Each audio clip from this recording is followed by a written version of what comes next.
ابھی خبر دیں گے آپ کو شمالی وزیرستان سے، جہاں سیکیورٹی فورسز نے انٹیلیجنس بیسڈ آپریشن کیا ہے۔ 2 دہشت گردوں کو جہنم واصل کر دیا گیا ہے۔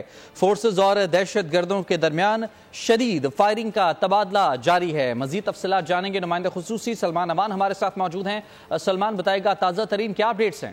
جی بالکل، سب سے پہلے تو ہم یہ بات کریں گے کہ یہ ظاہری طور پر ایک انٹیلیجنس بیسڈ آپریشن تھا جو کہ شمالی وزیرستان میں کیا گیا ہے، اور اس حوالے سے جو ISPR نے تفصیلات جاری کی ہیں اس کے مطابق یہ دہشت گردوں کی موجودگی کی اطلاع ملی تھی، جس کے بعد یہ کارروائی کی گئی، اور اس کارروائی کے دوران 2 دہشت گرد مارے گئے ہیں، جس کے اندر عبداللہ اور خالد عرف جانان نامی دہشت گردوں کی شناخت ہوئی ہے۔ اور یہ دونوں دہشت گرد جو ہیں اپنے علاقے کے اندر دہشت گردی کی کئی وارداتوں میں، کئی کارروائیوں میں ملوث تھے۔ اس کے علاوہ عام شہریوں کی جو ٹارگٹ کلنگ ہے اس میں بھی ان کا ہاتھ تھا۔ اس وقت اگر ہم بات کریں اپڈیٹس کی تو ایک سینیٹائزیشن آپریشن کیا جا رہا ہے اس علاقے کے اندر، تاکہ اگر دہشت گرد، ان کے سہولت کار یا ساتھی ہمدرد موجود ہوں تو ان کا خاتمہ بھی یقینی بنایا جا سکے۔ اور اس کے ساتھ ہی واضح کیا ہے ISPR کی جانب سے کہ پاکستان کی سیکیورٹی فورسز وطن عزیز سے دہشت گردی کی لعنت کے خاتمے کے لیے پرعزم ہے، اور ہر قیمت پر دہشت گردوں کا اور ان کے سہولت کاروں کا خاتمہ کیا جائے گا۔ جی بہت شکریہ آپ کا تفصیلات کے لیے سلمان۔